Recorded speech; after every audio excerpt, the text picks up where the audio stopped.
간단하게 상황을 정리하면 지지율 상으로 봤을 때는 민주당 후보들이 이제 예비 후보들이죠. 후보들이 지금 앞서 나가고 있는 상황에서 문재인 후보가 어쨌든 문재인 전 대표가 1등인 상황이기 때문에 이른바 뭐 반문 진영 또는 빅텐트 또는 개헌 세력 이런 식으로 대립 구도를 형성하고 있는 부분인 거는 맞는 것 같습니다. 예. 그래서 오늘 이 김종인 전 대표가 탈당을 한 다음에 한국당 지도부랑 만난 부분들은 이 영역이 어디까지 확장이 될 것이냐, 대체 그럼 아우른다면 어디까지 아우르게 되는 것이냐 이런 부분에 대한 질문과 맞닿아 있습니다. 이른바 우리 사회 책사라고 불리는 분들이 다 모여가지고 얘기 나눈다 그러니까 뭔가 좀 그림을 하나 만드는 거 아닌가 이런 생각도 좀 들기도 하는데요. 근데 저는 반문연대라고 하는 단어는 좀 맞지가 않는 것 같아요. 왜냐하면 반문연대를 얘기하면서 자유한국당을 만나서 임명진 비대위원장과 김종인 전 대표가 얘기를 한다? 뭔가 좀 설득력이 없지 않습니까? 그 친박당이라고 불렸던 자유한국당 그리고 마지막까지 박근혜 대통령 탄핵에 반대하는 탄원서를 낸 의원들이 60명이나 있는 당하고 뭔가 반문연대를 꾸린다? 그럼 결국 또 다른 패권을 만들겠다는 얘기처럼 들리는 것 같아서 별로 적절해 보이지는 않고요. 지금 중요한 점은 그런 것 같아요. 그동안에 이제 여론들이 국민들이 박근혜 전 대통령한테 실망하고 그리고 이제 뭐 패권 정치에 대해서 실망한 것들도 있을 것 같고요. 그리고 권위주의적 정치에 대해서 실망한 여론들도 있을 거고. 그게 이제 정권 교체에 관한 열망으로 이제 표출이 된 거 아니겠습니까? 그 정권 교체에 관한 열망이 결국 야권의 뭐 사실 그동안에 민주당이 받았던 최고의 지지율이라고 하는 뭐 40% 이상의 당 지지율이 나오고 문재인 전 대표의 지지율도 30% 초중반까지 올라가는 이런 걸 했는데 앞으로는 그렇지는 않을 수 있다. 이게 이제 탄핵 전과 탄핵 후의 어떤 상황이 될 것 같습니다. 그러니까 이렇게 정권 교체에 대한 열망만으로 앞으로 국민들이 후보자를 선택하는 기준이 되지는 않을 것이다. 그럼 다른 기준을 어떻게 그러면 삼을 것이냐 이건데요. 그래서 아마 지금 개헌 문제, 그러니까 권위주의적 대통령의 질서를 좀 바꾸는 문제나 이런 개헌을 고리로 하는 어떤 연대의 움직임이라든가 아니면 또 이른바 앞서 적절하진 않다고 하지만 반문이라고 하는 걸 가지고 새로운 정치적 구도를 만들려고 하는 노력이나 이런 것들이 있을 것 같고 또 앞으로 이제 계속될 것 같은데요. 이게 어느 정도 성공할 수 있을까? 이거는 지금 현재로서는 뭐라 이렇게 단정적으로 표현하기 좀 어려울 것 같습니다. 김종인 전 대표가 이런 얘기를 했었죠. 탄핵이 되고 나면은 정치판이 완전히 달라질 것이다. 그런데 탄핵된 바로 다음 날 아침부터 임명진 위원장을 만났단 말입니다. 이거 의미를 좀. 그래서 이제 그림 자체를 굉장히 크게 그리고 있다라는 걸 이제 반증해 주는 것이죠. 아무래도 이번 탄핵 사태는 한 개인 인물에 대한 어떤 그 탄핵 뭐 이런 것보다는 어떤 면에서 보자면 지금까지 켜켜이 쌓아왔던 적폐나 제도에 대한 어떤 탄핵 이런 그러니까 그 정세균 의장이 그렇게 이야기했지 않습니까? 이번 탄핵은 정치에 대한 탄핵이라고 이야기했지 않습니까? 저는 그 표현이 굉장히 적절한 것 같습니다. 왜냐하면 지금 단순히 우리가 지금 박근혜 대통령 물론 국정농단에 대해서 여러 가지 문제에 대해서 뭐 탄핵을 한 것이 있지만 또 한편으로 봐서는 이 어떤 정치권이 더 이상 이제 앞서 나갈 수 없는 한 발짝도 나갈 수 없는 이런 정치 현실에 대한 어떤 이 문제가 국민들한테는 더 크게 다가오는 것이거든요. 자 보십시오. 지금 이제 이 주변 상황을 보면 대한민국이 이제는 보면 점점점 추락하는 듯한 느낌들을 많이 갖지 않습니까? 지금 보십시오. 뭐 외교적 문제, 경제적 문제, 뭔가 하나라도 지금 진보할 수 있는 기회와 또 그런 동력 자체를 지금 상실해 가고 있다. 이게 저는 가장 큰 문제라고 보거든요. 자, 그러면 대통령 탄핵이 이미 된 상황에 지금에서는 자, 지금 단순히 정권 교체만 한다면 모든 게 다 해결될 것인가? 이렇게 보는 측면들이 있는 것이고 또 한편에서는 그거 갖고는 부족하다. 이제는 뭔가 큰 그림과 그다음에 큰 틀을 한번 바꿔보자. 이제는 뭔가 그런 면에서 본다면 개헌이라는 것으로 나타나는 것이거든요.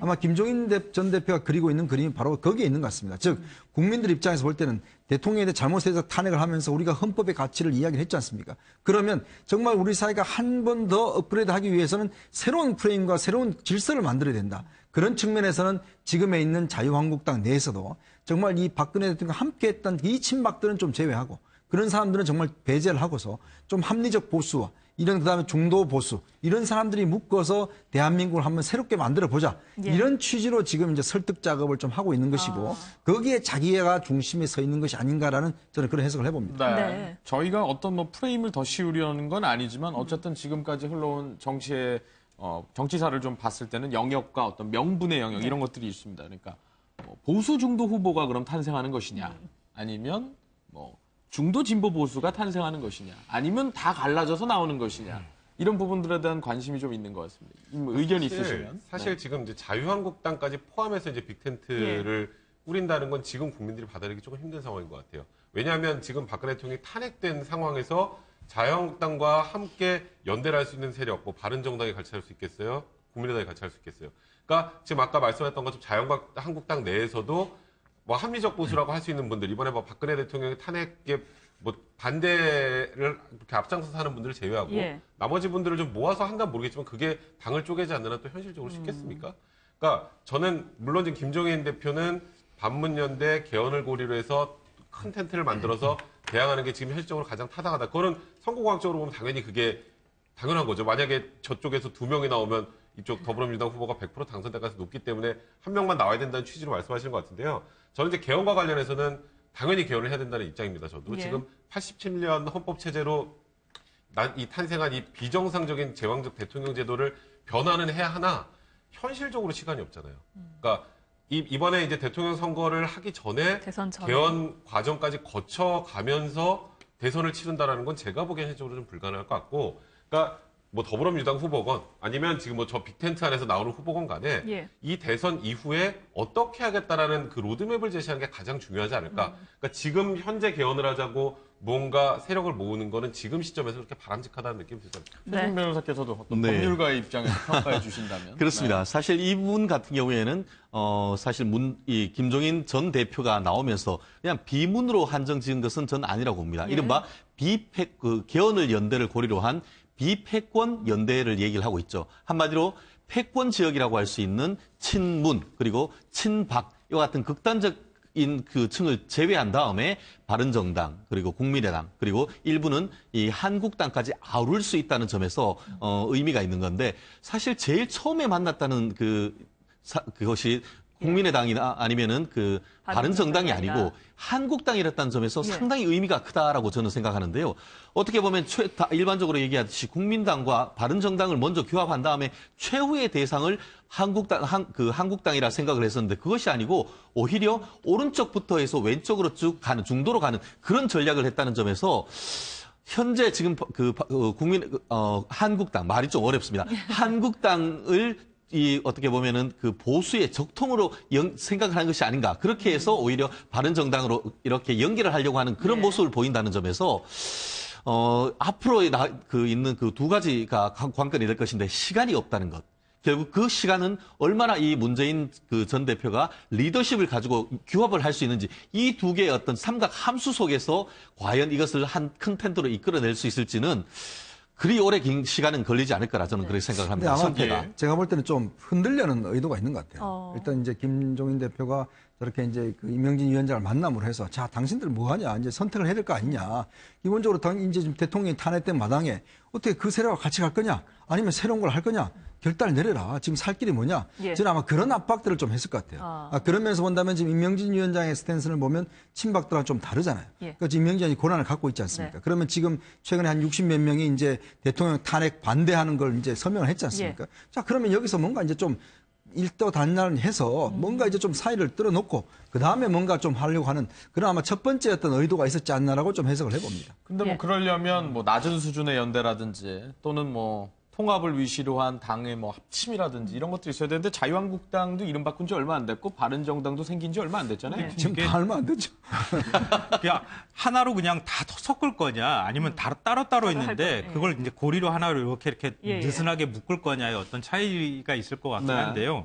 그러니까 지금 김종인 전 대표가 이른바 이제 이번 대선에서 개헌 세력과 호언 세력의 어떤 대결 구도를 만들려고 하는 건 아닐까? 뭐 이런 생각도 한편으로 들긴 하는데 예. 저는 그 이번 대선이 아니라 내년 이후 총선까지 바라보는 좀 긴 그림을 그리고 있는 것 아닐까 이런 생각도 좀 해요. 네. 물론 지금 당장 대선이 있는데 어떻게 대선을 외면하고 총선만 뭐 생각하느냐 이렇게 생각할 수는 있을 것 같지만 이번 대선에서 사실 김종인 전 대표가 할 수 있는 역할이 제가 볼 땐 그렇게 많지는 않다고 봅니다. 그러니까 앞으로 물론 이제 국민 여론이 어떻게 이제 역동적으로 움직이느냐에 따라서 그 여지가 확실히 달라질 부분들은 있기는 하지만 현재로서 개헌에 반대하는 세력이 명확하게 개헌에 반대하느냐라고 물어봤을 때 반대하는 세력이 과연 있을까 정치권에? 없잖아요. 거의 다 대부분 다 개헌에 찬성한다고 하거든요. 어떤 개헌의 그림을 그릴 거냐 예. 이렇게 나오기 시작하면 개헌 문제만으로는 명확한 대립전선을 긋기가 좀 쉽지 않다고 봅니다. 그러니까 결국은 개헌 플러스 어떤 패권에 대한 것들이 같이 들어가면서 이렇게 그림을 그려야지 가능한 그림이 될 텐데 그런 그림이 그렇게 쉽게 그려질 것 같아 보이지는 않습니다. 네. 결국은 문재인 전 대표는 제가 생각컨대 길게 총선까지 내다보는 어떤 큰 그림을 그리면서 개헌 그림을 같이 그리는 거 아닐까 이런 생각을 합니다. 네. 아직까지는 탄핵과 관련해서 그런 내용이 적용된 여론조사는 나오지 않았습니다만 과연 다음 주쯤이면 이제 나올 것으로 보입니다. 좀 변동이 있을 거라고 보십니까? 아마 이제 일단 탄핵이 되었기 때문에 어떤 면에서 보면 이제부터는 국민들 입장에서 보면 이제는 이제 막 탄핵이나 찬성이나 반대 이거보다는 이제 인물 개개인에 대한 선호도 그렇죠. 이런 걸로 좀 집중을 하겠죠. 예. 그리고 이제 박근혜 대통령을 일단 탄핵했기 때문에 이 박근혜 대통령 탄핵이 눌려서 사실은 어떤 면에서 활동이 자유롭지 못했던 유승민 남경필이라든지 예. 바른정당 후보들의 어떤 거치 이게 좀 주목되는 대목이고 또 하나는 뭐냐면 지금 민주당의 경선 선거인단이 163만 명이 됐거든요. 내일부터 2차 모집을 합니다. 예. 자, 그럼 내일 2차 모집을 과연 얼마나 더 할까? 네. 만약에 200만 명이 좀 넘어선다라면 저는 여기 상당히 좀 바람이 불지 않을까 하는 생각이 들어요. 왜냐하면 지난번 2012년도에 108만 명이 신청을 해서 57%가 투표를 했거든요. 예. 그럼 이번 같은 경우에 막 200만 명이 넘어서서 뭐 한 250만 명까지 한다고 한다면 거기에 한 절반 이상만 한다고 하더라도 숫자 성원은 굉장히 많습니다. 그렇죠. 그럼 이게 단순히 뭐 친문 세력만 할 것이냐? 저는 그렇지 않아요. 그러니까 어떤 면에서 보면 물론 그 문재인 전 대표가 제일 핵심은 결국 첫 번째 과반수를 넘을 수 있냐 없냐예요. 그러니까 첫 번째 과반수 넘으면 사실 뭐 대선으로 그냥 가는 겁니다. 예. 근데 과반수를 넘을 수 없으면 네. 이게 상당히 제가 볼 때 그 일주일 뒤에 이제 결선 투표가 있는데 그렇게 될 경우는 상황 자체가 외부 상황과 그러다면 이제 지금 탄핵 반대 그러니까 탄핵 여론에 대한 이제 반발 여론 이런 것도 조금 이제 확산이 되고 어느 정도 이제 대통령에 대한 여러 가지 좀 이 지형이 좀 달라지잖아요. 한 3주 뒤면 자, 그런 측면에 봤을 때는 그때는 상당히 이제 만약에 문재인 대선론이 정말 끝까지 갈 것이냐 아니면 중도에 흔들 것이냐 그걸 판가름할 수 있는 아주 중요한 분기점이 되리라고 봅니다. 네, 네. 얘기의 흐름이 뭐 이제 수성 쪽으로 좀 넘어갔기 때문에 뭐 더민주 얘기를 좀 해보겠습니다. 일단은 지지율 상에서는 확실히 앞서고 있는 거는 주지의 사실입니다. 예. 근데 이 탄핵이 되고 난 다음에 그 이후에 어떤 문재인 소위 말하는 대세론이 바뀔 수 있을 것인가 이 부분이 관전 포인트인 것 같습니다. 그러니까 지금 그 부분이 변화를 하기 위해서는 지금 이게 딱 탄핵 이유는 구도가 두 가지라고 생각이 드는 게 하나는 적폐청산. 그러니까 탄핵에 관련해서 국민들이 압도적으로 박근혜 대통령 탄핵해야 된다라고 목소리를 냈고 그리고 나서 이후에 이제 정권이 바뀌면 그동안 잘못한 것을 다 청소해야 된다라고 하는 여론이 굉장히 크잖아요. 예. 거기에 어찌 보면 편승해서 많이 지지율이 올라간 게 문재인 대표의 이재명 성남시장입니다. 근데 두 번째는 근데 문제는 적폐를 청산하는 건 청산하는 건데 그럼 이렇게 쪼개진 나라는 어떻게 포용하고 어떻게 하면 그 다음은 통합할 수 어떻게 할 있는지 것인가. 그 메시지를 내놓은 게 어찌 보면 좀 안희정 지사죠. 예. 예. 그러니까 어느 쪽에 국민들의 생각이 더 방점을 찍을 건지가 더 중요하다는 생각이 들고요. 예. 그러니까 물론 뭐 안희정 지사도 요즘에 이제 지지율이 저번에 선의 발언으로 좀 떨어지면서 적폐도 청산된다는 말씀을 하시지만 그래도 큰 구도는 이런 구도로 갈 것 같은데 예. 그 구도가 이제 국민들이 생각할 때 하나의 이제 문제점은 뭐냐면 민주당이 지금 다수 세력이긴 하지만 과반도 넘지 않는데 만약에 나머지가 다 반대한다면 적폐 청산 그럼 어떻게 하지? 이제 여기까지 생각이 가서 일단 통합하고 그 이후에 그 과정에서 차근차근 적폐를 청산한다는 목소리가 나오기 시작한다면 안희정 지사 바람을 탈 가능성이 있다는 생각이 들어요. 그래서 지금 현 시점에서는 문재인 대표의 지지율이 저는 개인적으로 더 오를 가능성이 많다고 생각을 하는데 예. 네. 시간이 좀 지나서 이제 2, 3주 아까 말씀하셨던 거 좀 지나면 그 다음에는 이제 말 그대로 통합에 관련된 얘기들도 같이 나올 거란 말이에요. 이제 그때 어떻게 이제 변화가 될지 그 시점이 좀 굉장히 중요하다는 생각이 듭니다. 네. 이 부분과 관련해 가지고는 그 민주당 당내 경선까지의 그 전략과 그 이후의 전략을 좀 나눠봐야 될 것 같습니다. 예. 아시다시피 지금 같은 경우에는 민주당이 물론 뭐 당내 경선이 사실상 2007년처럼 본선과 같지 않느냐 하면 그런 얘기가 나오고 있는데 문재인 그 후보의 전략이 정말 시종일관 이른바 적폐청산론 예. 계속 대청소론으로 갈 것인가? 그거는 굉장히 달려있다고 생각합니다. 예를 들어서 당내 경선에서는 이 적폐청산론을 하지만 당내 경선에서 승리한 다음에는 결국 국민 통합론으로 간다라고 하는지 그런 어떤 전략 어떤 쉬프트가 있는지가 굉장히 큰 그 어떤 관건이라 보는데요. 당내 경선까지는 분명히 적폐청산론으로 해서 자기 세력을 규합하겠죠. 어제 탄핵 절차가 끝나자마자 어디 갔습니까? 다른 곳이 아닌 팽목한 것 같다는 것은 결국 본인들을 지지하는 세력을 더 확실히 잡으려고 하는 그런 나름대로의 흐름이 있는 것인데 당내 경선에 승리하고 나서도 계속 그렇게 갈 수 있겠느냐? 그 부분에 대해서는 내부적인 논란은 굉장히 있을 겁니다. 말씀하신 것처럼. 결국 적폐청산이 먼저 나오는 견해가 있을 것이 있고 결국 중도로 외연을 확대해서 어떻게든 이겨야 된다는 그런 점이 내부적으로 굉장히 어떤 그 노선 투쟁이 있을 텐데 적폐청산론으로 계속 간다라고 한다고 하면은 결국 그때는 이제 그 보수 진영 내지 중도 보수 진영이 통합론을 들고 나와서 이 문재인 대표와의 어떤 나름대로의 그 전선을 형성을 한다고 하면은 그때는 여권으로서 한번 해볼 만한 그런 어떤 나름대로의 그 전략적 모멘텀이 되지만 문재인 대표가 지금까지와 달리 후보로 갔을 때 국민 통합론으로 계속 가버린다라고 한다고 하면은 여권에서 우리도 통합인데 했을 경우에는 결국 어떤 청산 이런 측면에서의 명분은 문재인 대표가 훨씬 더 강하기 때문에 그때는 여전히 문재인 대세론이 더 탄력을 받을 가능성이 있지 않을까 싶습니다. 근데 저는 적폐청산하고 대연정이나 통합의 메시지가 이렇게 대척점에 있는 게 아니라고 생각해요. 이 결국 이제 두 가지 프레임을 놓고 서로가 이렇게 싸우고 있는 것처럼 이렇게 보이는데 적폐청산이라고 하는 게 우리 사회 그동안에 뭐 우리 사회 정치, 사회, 뭐 문화, 뭐 아니면 우리 복지제도부터 시작해서 교육제도 이번에 정유라 이대 특혜 입학 문제도 나왔던 것처럼 그런 것들이 우리 사회에 굉장히 제도적으로 잘못되고 보완되고 또 개혁해야 될 부분들이 굉장히 많잖아요. 그런 것들을 바꿔나가자고 하는 적폐청산이라는 메시지하고 이 대연정이라고 하는 어떤 정치 통합적인 메시지하고는 서로 대척점에 있는 것은 아니다. 다른 얘기다. 그러니까 우리 사회에 뭔가 쌓여있고 잘못된 것들을 바꿔나가는 작업은 당연히 해야 되는 것이고 해야 할 필요성이 있다. 그걸 하는 것인데 그걸 마치 인적 청산의 개념처럼 자꾸 이렇게 만들어가는 것은 그렇게 바람직하지 않다고 보고요. 근데 그걸 만들어가는 게 사실은 어떤 면에서 보면 그 적폐청산이라는 의미가 사실 그런 제도의 청산이 아니잖아요. 지금 이제 저 메시지는 결국은 그러면 우리가 함께 할 수 있는 반성하지 않는 세력에 대한 일단 지금 뭐 청산 이렇게 지금 문제가 쌓여있다는 거죠. 그게 이른바 그 좌파판 블랙리스트라는 얘기인 것이고 그것은 민주화 세력을 넘어서 산업화 세력으로서는 굉장히 그 부분에 대해서 우려하고 불만이 있고 한 것이 그렇기 때문에 지금 문재인 대표에 대해서 여전히 불안하다는 것이 바로 그것이 아니겠습니까? 그 얘기도 뒤에 부분에 말씀드리려고 그랬는데요. 거기에 적폐청산이 뒤에 인적청산의 문제가 이미지가 따라간다거나 아니면 실질적으로 그런 부분에 대한 것들이 따라가기 시작하면 국민들은 이른바 사실은 이전에 뭘 했던 사람들은 다 밀어내고 싹 청소하고 난 다음에 새 사람 갖다가 집어넣고 뭘 새롭게 해보겠다. 지금 이번 탄핵 사태에서 보였던 것처럼 권위주의 시대의 어떤 청산을 얘기하지만 그렇다고 우리 사회에 그러면 그 권위주의 시대 때 있었던 사람들을 그럼 다 어떻게 청산하고 다 내몰고 뭐 다시 하겠습니까? 사람을 어떻게 있는 사람을 없애버릴 수가 있겠어요? 그건 아니라고 보고요. 그러니까 저는 그걸 얘기하고 있는 것은 아니라고 보고 대연정이나 통합의 메시지는 아마 우리 정치권이 누구나 다 해야 하는 내야 하는 목소리고 그것을 거부할 사람은 저는 없다고 봐요. 그 구체적인 로드맵이나 과정들을 누가 어떻게 구체적으로 잘 내놓느냐. 거기에서 진짜 진정성 있게 그걸 국민들한테 어떻게 설득하느냐의 문제일 것 같아요. 그러니까 적폐청산이라는 대연정이라는 개념에 그냥 이전 것도 다 그냥 포함해서 우린 그냥 두루두루 다 같이 잘하고 다 연정해서 뭐 한다. 이런 의미만 또 포함되면 또 그것도 또 안 되잖아요. 개혁 의지가 너무 없으니까.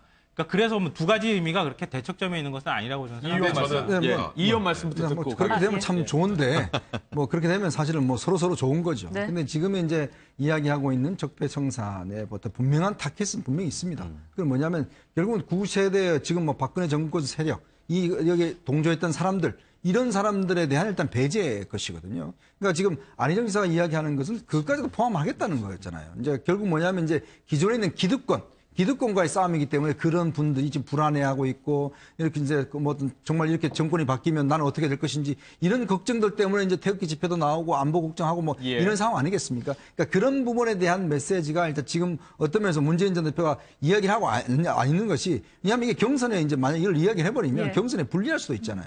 그 안희정 지사가 지금 저렇게 선의 이야기 한번 했다가 지금 푹 꺼지는 그 모습 보면 결국은 그 지지 세력 입장에서 본다면 이제 그거는 아니라는 것이거든요. 그러니까 만약에 후보가 될 경우는 이제 사실은 포용을 할 수가 있겠죠. 그러니까 그러나 경선 전략으로서는 지금에서는 분명한 그런 의미가 있다고 봅니다. 알겠습니다. 근데 이제 문재인 대표에 대해서 이제 걱정하는 목소리들은 이런 거예요. 그러니까 문재인 대표가 가만 보면 무언가 함께했던 분들이 다 떠나잖아요. 안철수 전 대표도 떠나서 지금 국민의당으로 갔고 마이너스의 정치다. 김종인 전 비대위원장도 오늘 보면 임명진 비대위원장만 나가서 만나고 있잖아요. 그러니까 포용하고 통합하는데 그렇게 능하지 않다. 뭐 그런 이미지가 굉장히 많이 있어요. 그래서 네. 저는 문재인 전 대표가 어쨌건 지금 문재인 대표 얘기는 소현정 얘기를 많이 하시거든요. 예. 그러니까 자유한국당, 바른정당 빼고 야권끼리 해도 충분하다.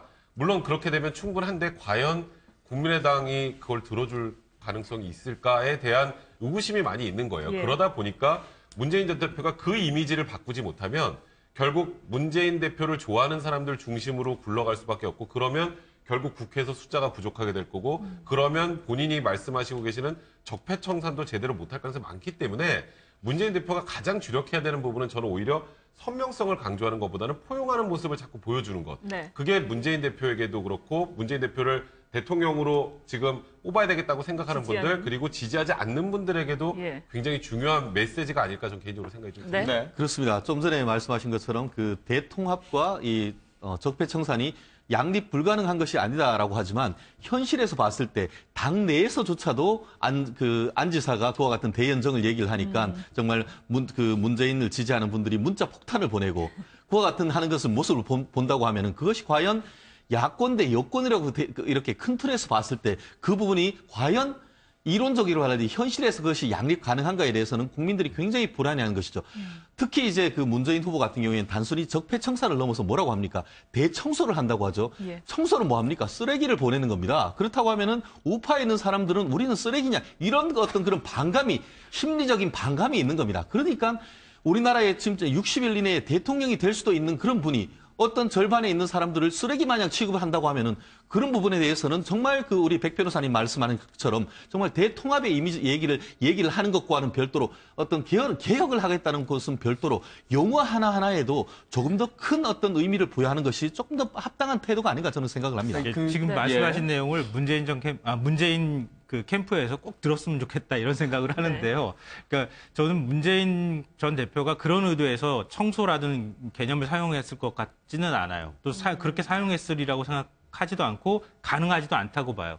그러니까 굳이 만약에 인적 청산에 관한 문제가 자연스럽게 따라간다고 하면은 예. 박근혜 정부에서 이명박 정부 시절에 있었던 사람들 안 쓰는 거.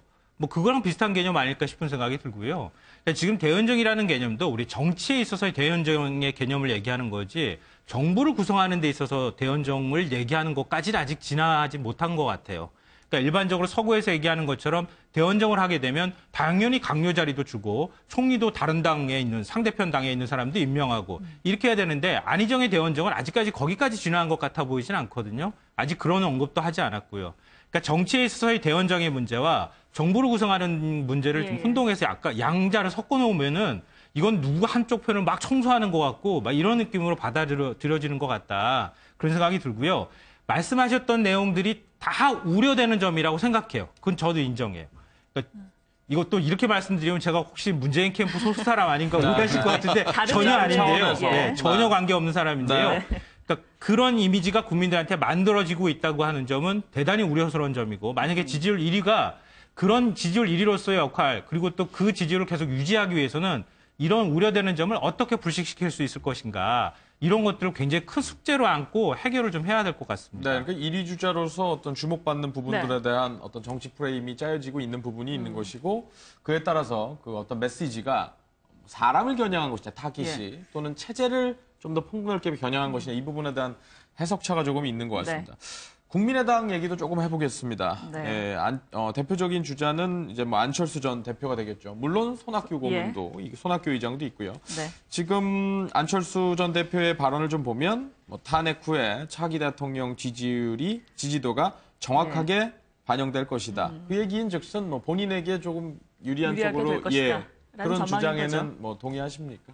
뭐 안철수 대표 당연히 지금 그런 방향으로 가시는 거고요. 안철수 대표가 최근의 행보를 쭉 보면 좀 우클릭한 그 측면이 분명히 있는 것 같아요. 그러니까 문재인 대표와의 그 경쟁에서 선명성을 좀 유지하고 오히려 안희정 지사가 뭐 경선에서 탈락할 것이라고 판단하시는 것 같습니다.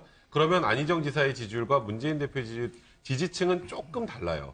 이제 이 다른 지지층이 문재인 대표로 흡수될지 아니면 본인에게 올지. 본인에게 넘어와서 어느 정도 경선이 끝나고 지지율이 올라가면 이 나머지 지금 소위 말하는 빅텐트와 관련해서 본인이 가장 큰 우위를 점할 수 있기 때문에 일단 어찌 보면 안희정 지사와 좀 유사한 스탠스라고 해야 될까요? 네. 그러니까 그게 제가 아까 말씀드렸던 적폐청산과 통합 이 두 개의 구도로 가기 위한 하나의 시발점이 아닌가라는 개인적으로 생각이 좀 듭니다. 네. 근데 문제는 이제 지금 현재 있는 손학규 의장과 이제 경선 룰을 가지고 지금 예. 다툼이 있지 않습니까? 네. 예. 그러니까 손학규 의장 같은 경우는 사실 이제 밖 외부에서 온 손님이기 때문에 어떤 면에서 보면 사실 국민의당은 뭐 어떤 면에서 보면 다 안철수당이라고 한다면 충분히 그런 부분에 대한 이제 배려를 좀 해줘야 될 수 있는 예. 측면이 있다 봐요.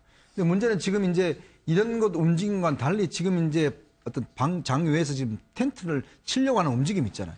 거기에 또 손학규 의장이 또 관심을 가지고 있거든요. 그런 상황이라면 지금 안철수 전 대표가 과연 그러면 혼자서 국민의당 후보로 나가면 무슨 의미가 있겠느냐 이런 것이 있을 수가 있죠. 그러니까 과연 그걸 고집할 경우에 그냥 뭐 혼자 제3의 후보 뭐 이거밖에 될 수 없는 상황이고 그렇다고 해서 지금 또 뭐 빅텐트에 지금 적극적으로 참여할 수도 없는 입장이고 예. 상당히 애매한 입장이지 않습니까? 네. 그러면서 본다면 아마 안철수 대표의 전략은 일단 민주당 경선이 어떻게 이루어지는가 볼 것입니다. 아마 그 상황 속에서 만약에 문재인 전 대표가 된다라면 그때는 이제 하나의 어떤 장외의 세를 형성하려고 할 것이죠. 예. 그래서 지금 꾸준하게 지금 뭔가 뭐 대연정 플러스 이제 우파 행동을 하시는 것 자체가 이제 그런 의미가 있지 않나 싶습니다. 네. 알겠습니다. 예. 국민의당 경선 룰을 마무리 졌다라는 얘기를 다시 드리고요. 네. 오늘 말씀 여기까지 듣도록 하겠습니다. 예, 고맙습니다.